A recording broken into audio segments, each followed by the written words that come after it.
Hey, everybody. It is Tuesday, April 22nd. You're listening to the Mo News Podcast. I'm Moshe Wanunu. And I am Jill Wagner. This is the place where we bring you just the facts. And we read all the news and read between the lines so you don't have to. A happy National Jelly Bean Day to you, Jill. Jelly Bean.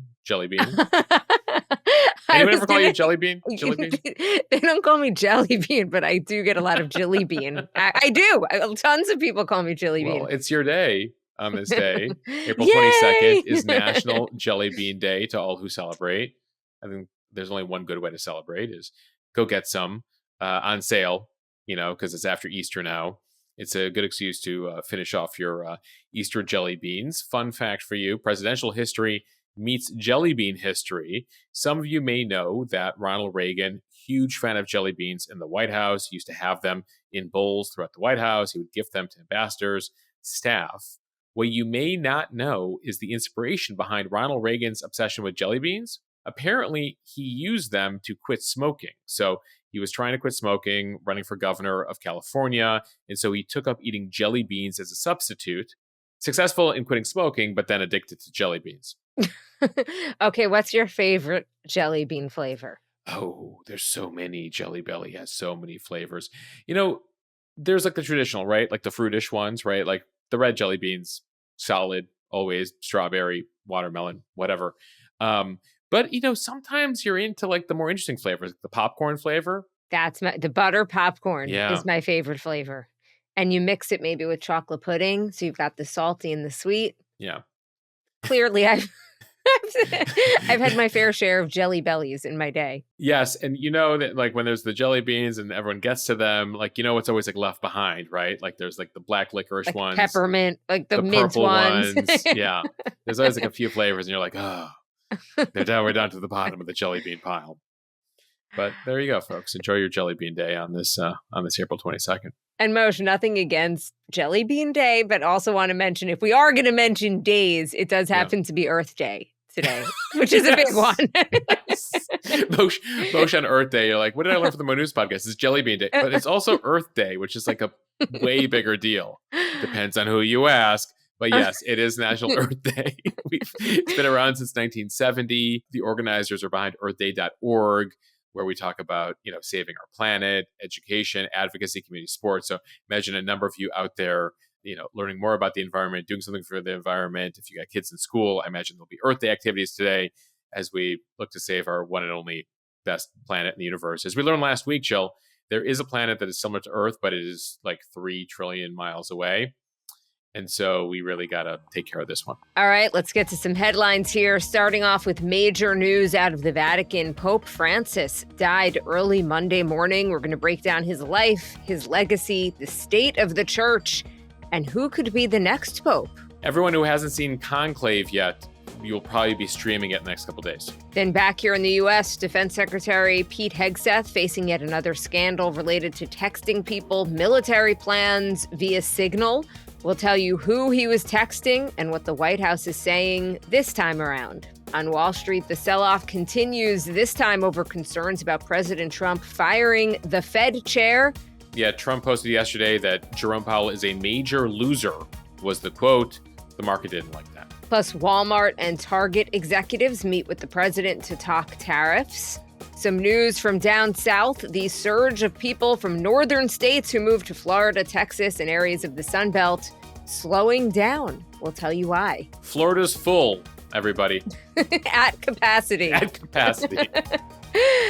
And the White House wants Americans to have more kids. How they are trying to convince families to expand. Yeah, we'll talk about a couple of the ideas that they're floating. Finally, record shattered during the 2025 Boston Marathon after the race's winner gets off to a shaky start. Moshe, this is going to be a never give up campaign for sure. Oh, yeah. This is an amazing moment at the Boston Marathon yesterday. And Moshe is on this day in history. Well, to make up for my jelly bean priority at the beginning, Jill, we'll be discussing Earth Day at the end of the podcast. Just FYI. FYI, Nothing Moshe. against jelly beans, but I also think it would it's be Earth like Day. Jelly Bean Day on like Halloween. You're like, Moshe, what is it? Jelly bean. No, but it's also Halloween. Oh, yeah. The big holiday today. All right, starting out that news out of the Vatican. Just hours after Pope Francis blessed crowds on Easter, the Vatican announced that he had passed away early Monday morning. They released a report listing his causes of death as a stroke, followed by a coma, and then heart failure.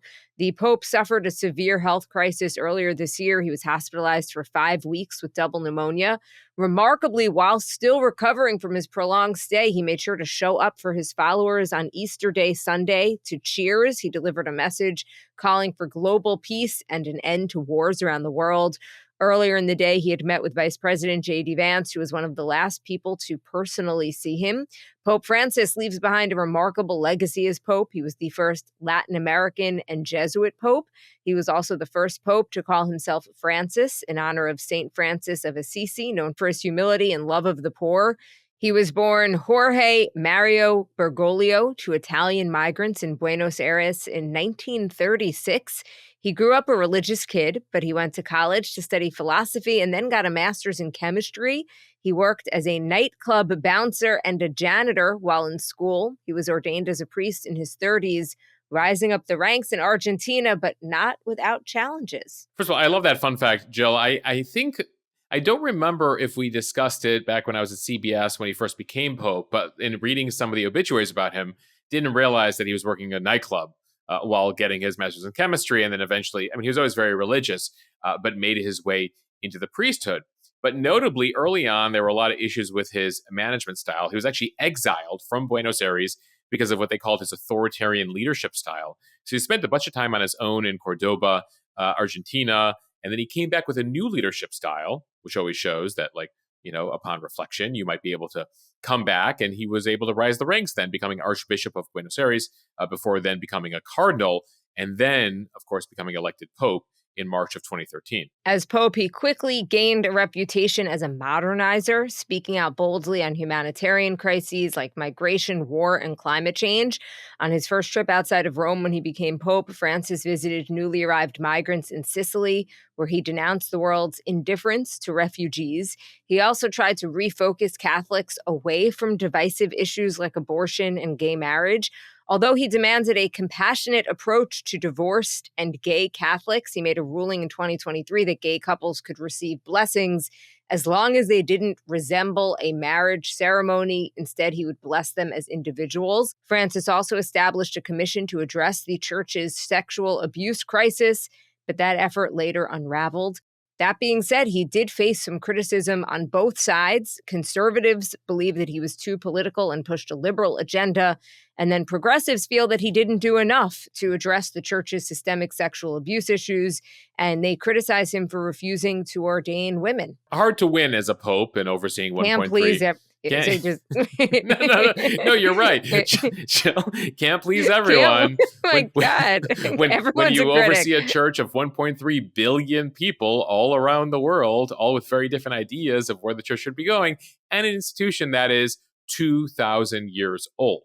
So he leaves behind a complex legacy, but still, a significant legacy nonetheless. He was one of the more outspoken popes on social issues. He was also, tried to really make himself a man of the people. There's a lot of pomp and formalities, and if you've ever been to the Vatican, all the gold and the ornaments and all that stuff. And he was very much like, no, I am, inspired by St. Francis of Assisi. I'm a man of the people. We should add, Jill, that his doctors, as part of his recovery after he got out of the hospital last month, said, hey, you should avoid the public right now. You're recovering. You're in a precarious situation.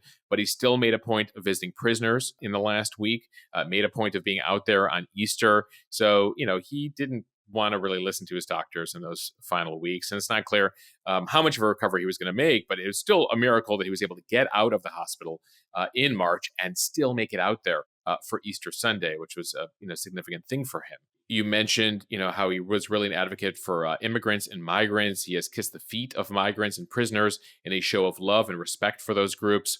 Again, though, he had his conflicts because he was outspoken. And so he would take aim at things, including President Trump. And their back and forth actually goes back to when Trump was a candidate. He was calling for a border wall. And at the time, Pope Francis was very critical of that, which led to a war of words at the time. It led to him saying that Trump is not a Christian due to his border wall proposal. That upset Trump at the time, who said if the Vatican is attacked by ISIS, he wishes that Trump was president. So sort of escalated there. Trump would then go on to meet him in person. There was a coming together of those two in the first term to a certain extent, though there is this viral photo of the two of them standing next to each other where Trump is grinning ear to ear and the Pope looks like he would rather be anywhere else. Now, second term, critical again in recent months of the Trump administration, their migration policies, their deportations.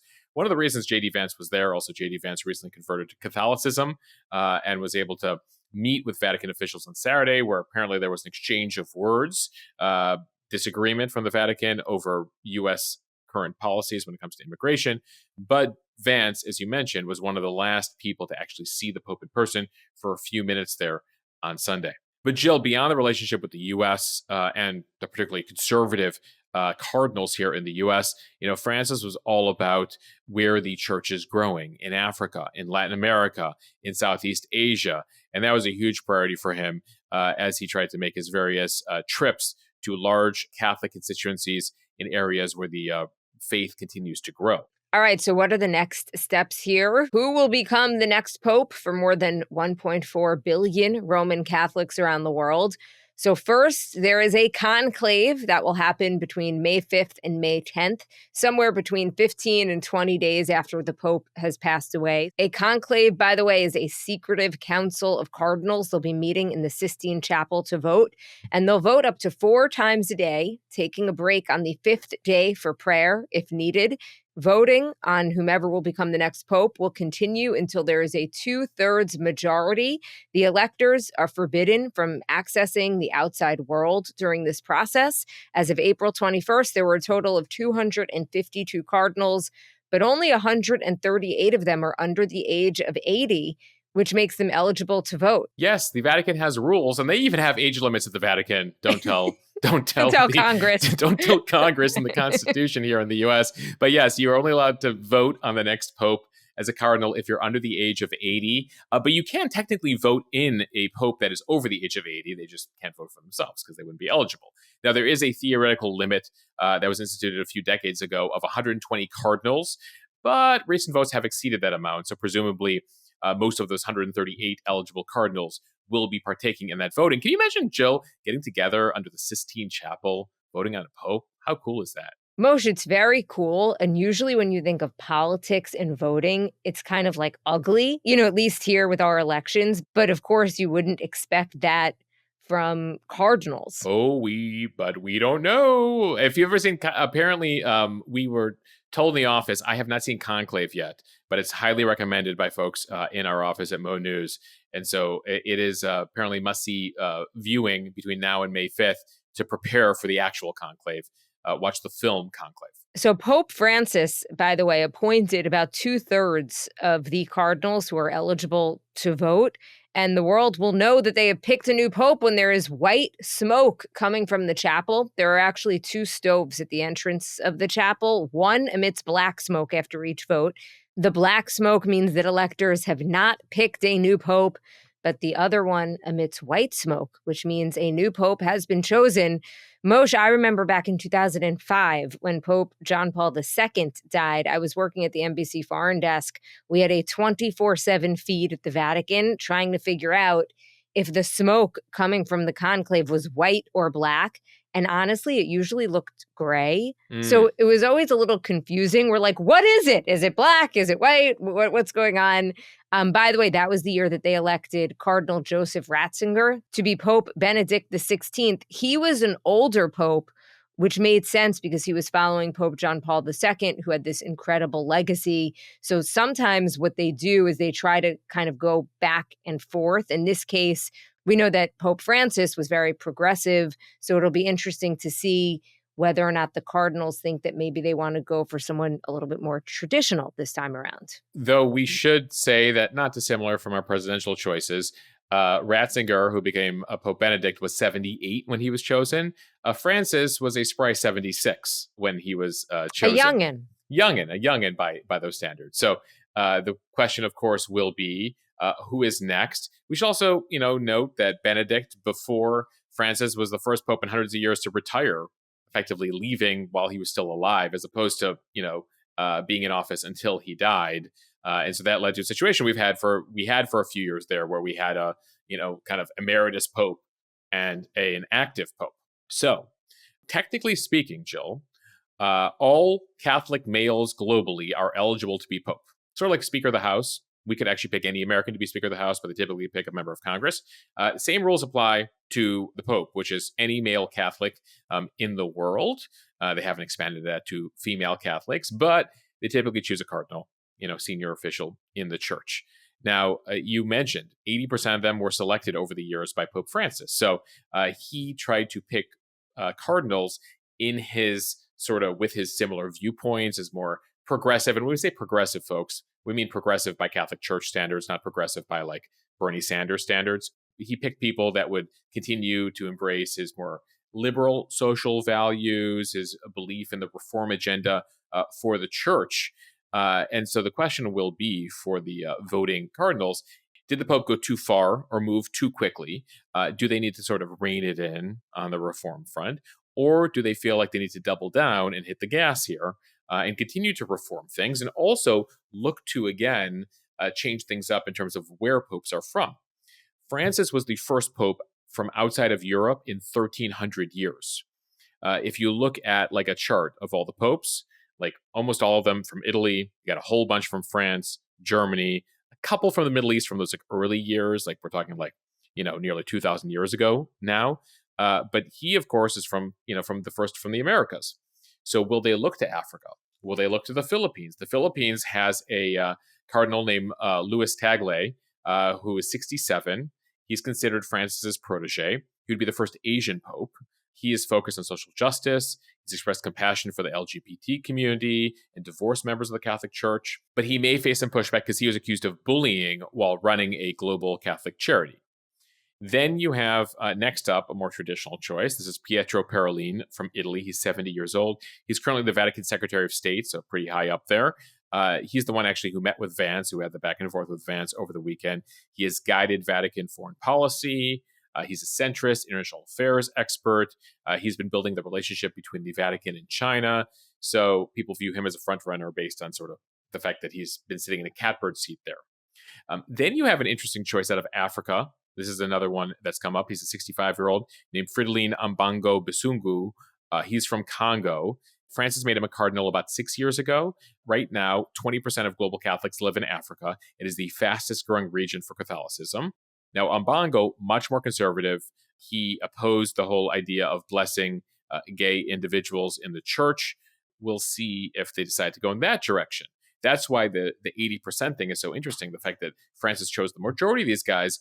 Will they all vote in that way? Do they see that as the direction the church needs to go? So the question will be, will they go back to European origins? Or will they go more conservative choice? Will they go with the guy from the Vatican?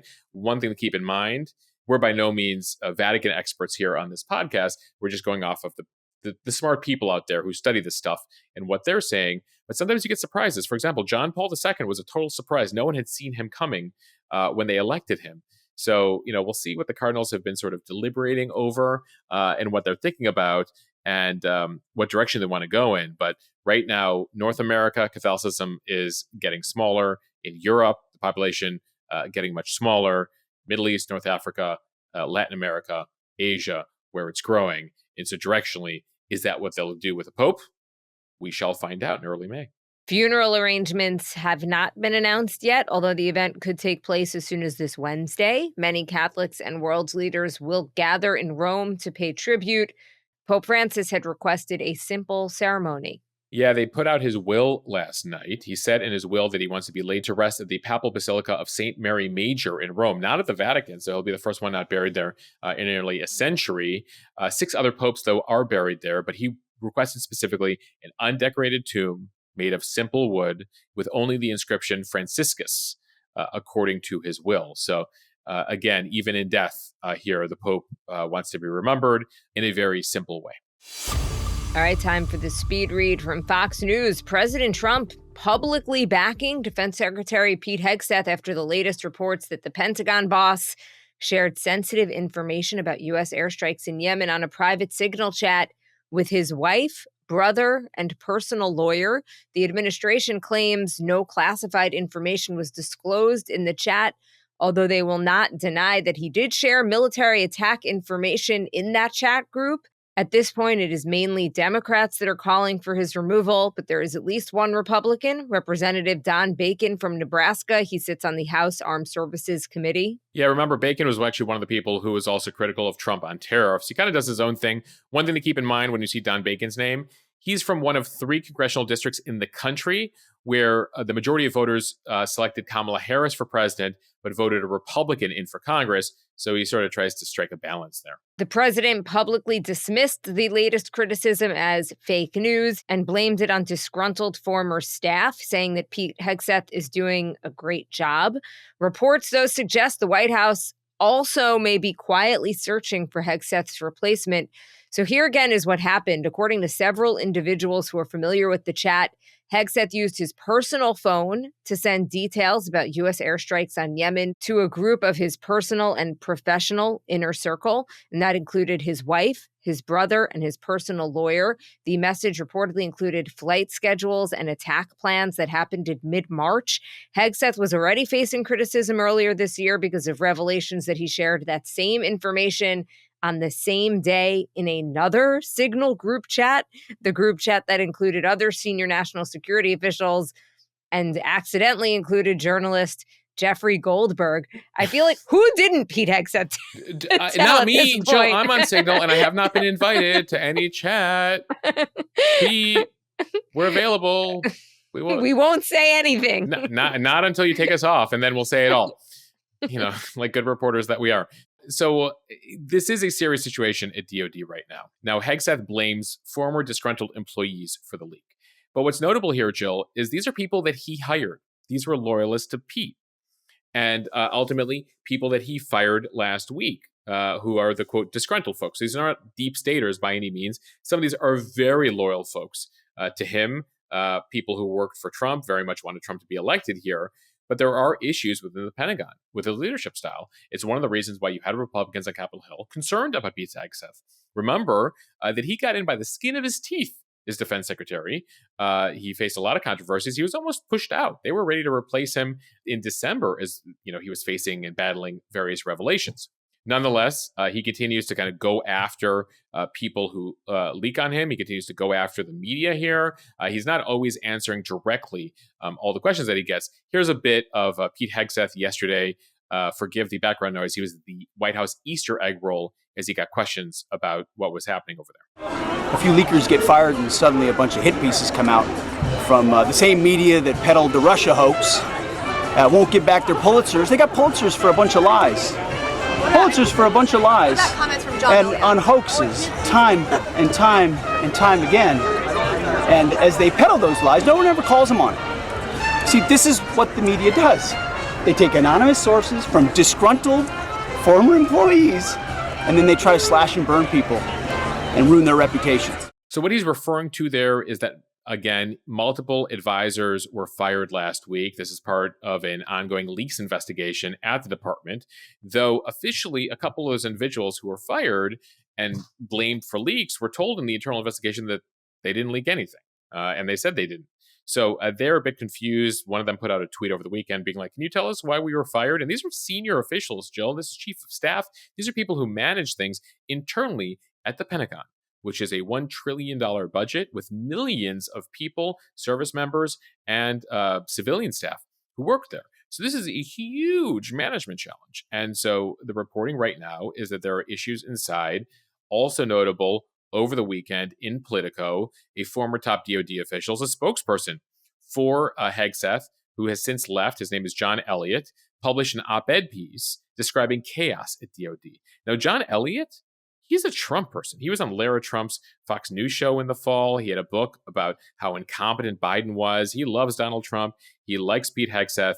But he said that things are not good there. And if Trump wants to succeed, and he very much wants him to succeed, he's got to change who's running things at the Pentagon. So he clearly has issues there. It appears Trump again stands behind him. But as we know with Trump, he will stand behind you until he determines that you're creating too many issues for him. So for him, Pete Hegseth is out of central casting. He likes that he's blowing things up there. He likes that he's challenging the status quo. But at some point, if Trump feels that it becomes too much of a liability, or it's just scandal after scandal after scandal, he might cut him loose. Our Signal chat remains open, Jill. Most quickly, any names on the short list for who could possibly replace him? I don't know. NPR had a report yesterday that says they're already looking at people. Then the White House quickly denied that. Listen, it would be malpractice if you work for the president that you don't have a backup list for Secretary of Defense, given what he's going through right now. I imagine they'll dust off the list from December, which was when they were on the verge of cutting him loose during those first scandals.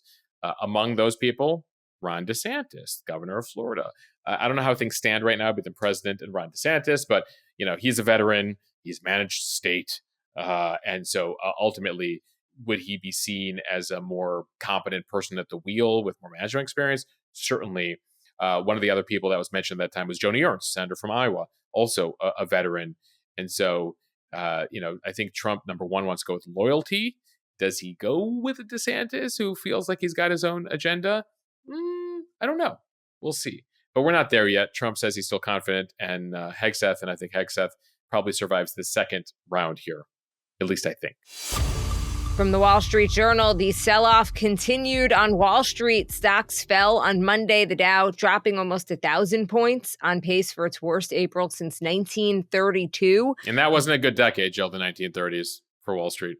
No, the dollar hit fresh multi-year lows against the euro and other major currencies. Gold, a safe haven, surged to a fresh record high. Just to translate all of that, dollar going low, gold going high, bond yields going high. Translation for all of you out there, that is, we're not confident in America right now. And part of the reason that markets continue to be on edge is because of President Trump's tariff war, as well as his increasing threats to fire Fed Chair Jerome Powell. In a post on Truth Social Monday, Trump demanded that Powell lower interest rates, saying that costs are trending downward and that the economy could slow, quote, unless Mr. Too Late, which is a reference to the Fed Chair, Jerome Powell, again, quote, a major loser, lowers interest rates now. That now is in all caps. On Friday, when the markets were closed, the National Economic Council Director Kevin Hassett underscored the White House's displeasure with Powell,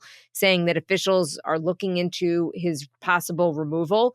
Major stock indexes were down Monday, the Nasdaq taking the biggest hit, falling about 2.5% after being down about 3% in intraday trading. But Moshe, back to this about Jay Powell. Not only is the system designed so that the Federal Reserve is independent from the federal government, but some analysts say that removing the Fed chair right now would be like switching pilots while trying to land a plane. Jill, to continue the aviation metaphor here, the term in economics is soft landing. The Fed is trying to take us to a soft landing to avoid sending us into a recession, but avoid bringing inflation higher. Now, at the other end here, you have Trump, who's very frustrated. He wants interest rates lower. He wants interest rates lower because that'll juice the markets. And one of the reasons why, as you mentioned, the Fed is independent of the president is they are meant to make decisions for the long-term health of the economy and not for short-term helping various presidents. And so he's not the first president, Donald Trump, to be frustrated by the Fed. Now, he is one of the first to explicitly say, you must lower interest rates now, Mr. Too Late, major loser, I might fire you. And there is a question as to whether he can fire him. Now, technically he can, but legally the law states that you cannot fire the Fed chair over policy differences. These are policy differences. You can fire him over a more legitimate issue. So at the White House, they've been debating this. In the meantime, Trump grows frustrated. He saw the Europeans lower their interest rates recently. They have different situation over there. And Jay Powell has a challenge because tariffs, admittedly, as he said last week, which is what upset the president, are sort of throwing a curveball into the economy. Why? Because tariffs can both lower growth and increase inflation. And Jay Powell has one pitch, not to take the metaphor from aviation to baseball. He can throw one pitch. It's interest rates. He can raise interest rates. He can lower interest rates. When he lowers interest rates, the risk there is increasing inflation. When he raises interest rates, the risk there is lower growth. And then the issue you have is that tariffs can both lower growth and increase inflation. Well, what's Powell to do? Do you raise the rates, risking one thing, or lower the rates? So tariffs create sort of a dual challenge for him, which is why he's trying to chill right now, while Trump tells him, no, lower them now. So that's that fight. That continues to escalate. And that's why the markets are very much like, we don't want a precedent in the US where the president can just fire people and demand interest rates. That's not how things have worked for the last 100 years since we brought back the Federal Reserve Bank, and that concerns us. So that's why Wall Street is acting the way it is on that. That's why Trump is frustrated, and that's why Powell is basically just sort of chilling. By the way, his term runs out in May, so he's got a year left. Will Trump be able to manage for another year on that front is going to be a big question here. So that continues. Staying with the economy here, Trump did have a meeting with a bunch of top leaders from Walmart, Home Depot, Lowe's, Target. They said it was productive. They're concerned about global supply chains and tariffs, even amid this current pause that we have. They've been talking about various opt-outs for various sectors. There has been an exception made for tariffs when it comes to electronics. I imagine some of these folks might be talking about, many of them, have groceries, other things that are key for building homes, key household items. Who among us has not been to Walmart, Home Depot, Lowe's, or Target in the past week or two? So there has been a rush of Americans buying things right now in anticipation of tariffs. And so there's a continuing conversation here after sort of, what do they call it, Liberation Day at the White House, as to how things are going to kind of evolve over the next few months.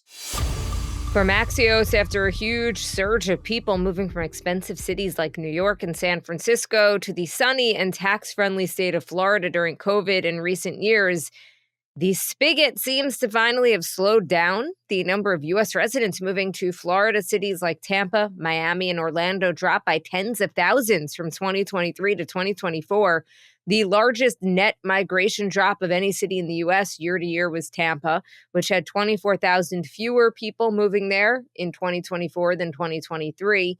The flow of people moving to Texas and the Sun Belt also slowed significantly last year. So there's a few reasons for this. One, when that huge surge happened during COVID and the aftermath to places like Tampa, Dallas, Fort Worth, Austin, Orlando, they were seen as very affordable alternatives to these super expensive blue state cities. But the gap since then, with a surge in demand, obviously, prices then rose. So the difference in housing costs has really shrunk here. Now, you still have a difference in state income tax between a state like New York and Texas, or California and Texas and Florida. But the other issue you face in a state like Florida is skyrocketing insurance premiums due to natural disasters like hurricanes. It is very hard to get your house insured. So even if you saved money on the house, even if you save money on state income taxes, now you're paying so much more on insurance due to all the various hurricanes and threats there. Add to that, the whole remote era. While there still is hybrid work, a lot of businesses are like, nope, back to the office now. So the whole idea of working for a business in a blue state while living in a red state, that is also become less of a thing here. From the New York Times, the Trump administration's exploring ideas about how to convince Americans to have more kids. One proposal would reserve 30% of Fulbright program fellowships for applicants who are married or who have kids. Another would provide $5,000 cash to every mother after she has a baby. And a third calls on the government to fund programs that educate women on their menstrual cycles, not for birth control purposes, but to teach them when they're able to conceive. The focus comes from a push by a wing of conservatives that includes J.D. Vance and Elon Musk, who are concerned about declining birth rates in the country. The movement has been called pronatalism. Birth rates have been declining in the United States since 2007. Part of the reason that the government is concerned about this is because a smaller workforce cannot support an aging population and the social safety net that we provide in this country, and that could potentially lead to an economic collapse. But others in the movement see this issue as a cultural one, where current politics and the media belittle the traditional family. Members of this movement see a family as a married man and a woman. There are talks that President Trump is quietly building an ambitious plan to promote this issue during his presidency. Yeah, this is one thing that everyone sort of agrees on. When you look at our economy, you need to have more kids to grow the economy. Population's in decline means an economy's in decline. So there's a lot of countries around the world that are actually in a much worse predicament than we are. Many in Europe, Italy, Japan, their population is going to cut in half in the next couple decades now, as no one's having kids over there. One of the reasons we've been okay here is that we continue to have an immigrant population here, and a surge of both immigration, and then those folks tend to have more kids. And so we have seen, yes, a declining birth rate, but not at the pace that other countries have. Nonetheless, a smaller workforce cannot support the aging population. We pay into Social Security, so the people who currently have it can then get their checks. the fewer and fewer people that are younger and working make it really difficult to continue to support the way that system works. Now, some people are much more stark about it, like Elon Musk, who says that human civilization is at risk here. One of the reasons why he has 14 kids that we know of, but we hear that he might have more. So he's at the forefront of this pro-natalist movement. Now, the thing is, a lot of people agree here that we do need to find ways to incentivize people to have more kids, to make it easier and more affordable to have more kids. The question, of course, is tactics in strategy here. On the conservative side, they see declining birth and marriage rates as a cultural crisis. The traditional family needs to come back. And then you have people who are on the more liberal end of the spectrum who are much more about new reproductive technologies, IVF, and other tactics as opposed to traditional family in terms of having kids. Now, what's interesting here, Trump has said, he literally said last month, he wants to be the fertilization president. He's talked about, by the way, that's a direct quote. He's talked about a baby boom, baby bonuses, making IVF available, paid for by insurance or by the government. And so we'll see what comes of it. Of course, that all costs money. But when you're talking about a larger strategy, is that money that is super important to keeping the economy growing? So, Jill, interesting ideas here. I don't know if the $5,000 for a kid is going to cut it as a one-time thing. I was kind of hoping it'd be a monthly thing. Yeah. We'll time our next kid around it. And finally, from PBS, the Boston Marathon took place yesterday, and there were some new records broken, although it was a shaky start for the eventual men's winner. Kenyan runner John Career actually fell down early into the marathon, although he did still manage to win with the second fastest time in the race's history, 2 hours, 4 minutes, and 44 seconds. The Boston Marathon, by the way, is still the oldest and most prestigious annual marathon in the United States. You have to be able to finish within a certain time to even compete in it. Oh, so the New York Marathon isn't considered as prestigious? New York Marathon alum Jill Wagner? No, it is not. It's hard to get into, but you don't have to hit a certain time to get into the New York City Marathon. So those robots who told people about yesterday would definitely not make the marathon. No. They could not compete, of course, in the Boston Marathon. Not even close. Other standouts from this year include Sharon Lokedi. She's also from Kenya. She set a new record in the women's division, beating the two-time defending champion runner with a final time of 2 hours, 17 minutes, and 22 seconds. And then there's Marcel Hug of Switzerland, who won his 8th marathon in the wheelchair division. Jill, remarkable for career, falling in the race and still winning the race. One of the best times of all time there. And he, it turns out, is not the only person in his family to win the Boston Marathon. His older brother won it back in 2012, making the pair, the Career brothers, the first relatives to both win the Boston Marathon. Incidentally, his brother was waiting for him at the finish line, greeting him, congratulating him. And they actually had nice weather yesterday running it. Sometimes it's icky in Boston this time of year. Yeah, running weather is kind of like Goldilocks. Like, you don't want it to be too hot, but you don't want it to be too cold. So you want to get it just right. Right. You don't want it to be too sunny. You like clouds. The sun isn't in your face. There's a whole thing. Apparently they had it yesterday, and no surprise, some records were broken because of those conditions. And of course, the preparation and the incredible not running. to take anything away Not take from anything the from running. the running. You're like, they had it easy. Like, who couldn't do a 2-hour marathon in that weather? Sorry, guys. Good job training. I'm the only one of us on this podcast who has not run a marathon, so I'm not here to diminish any of their achievements. All right, we end here with On This Day in History. On this day in 1945, April 22nd, 1945, Adolf Hitler, learning from one of his generals that no German defense was offered in one of the final stands they took, he admitted in his bunker that the war was lost and that suicide was his only recourse. He would take his life 8 days later. All right, Earth Day.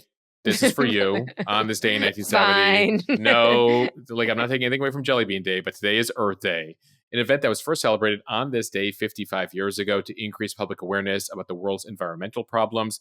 At the time, millions of Americans, including students from thousands of colleges, participated in rallies, marches, educational programs across the country. It was the brainchild of a senator from Wisconsin named Gaylord Nelson, a staunch environmentalist who had hoped to provide unity in the environmental movement and increase awareness. On this day in 1993, the U.S. Holocaust Memorial Museum was dedicated in Washington, D.C. to honor the victims of Nazi extermination. It was open to the general public just a couple days later. The first visitor, incidentally, was the Dalai Lama of Tibet.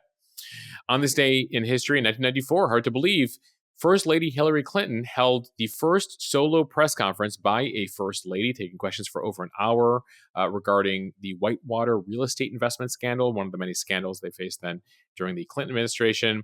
Another first for women in America. On this day in 1974, Barbara Walters became the first woman to be named the co-anchor of the Today Show. Pretty groundbreaking at the time in television news history. And speaking of women who broke a lot of ground, we end with music. On this day in 1989, Like a Prayer by Madonna reached number 1 on the Billboard charts. Okay, so actually a big day, April 22nd. Listen, I mean, a lot has happened. You can celebrate with jelly beans. You can save the earth. And like a prayer. and you can listen to some Madonna. You can always listen to some Madonna. I think we should wrap. I feel like agree. we're done. I agree. We're done. We're cooked. It's only Tuesday. All right, everyone. Thank you for listening to the Mo News Podcast. If you like what you hear, please share this with your friends. It will help us grow. Follow us and subscribe so you don't miss an episode. We do find that word of mouth seems to be one of the best ways that we can grow. So please tell people about us and review us kindly in the App Store. Yes, share your opinions, your high opinions of this podcast in your reviews. A number of them have come in recent days, Jill. So thank you guys for the reviews. Caterpillar 165379 over on Apple says this podcast is refreshing in the era of hyperpartisanship. Mary Kate 987 says a wonderful source of news and lighthearted repertoire at the end.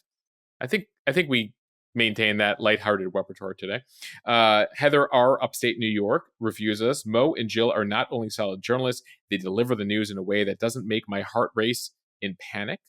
Ames 0724. I was looking for an unbiased news source to navigate the roller coaster, and I couldn't be happier that I was recommended Mo News. Thank you for recommending that to Ames 0724, whoever did that. M. Dudley 775 says, I started watching on Instagram and have enjoyed being part of the growth.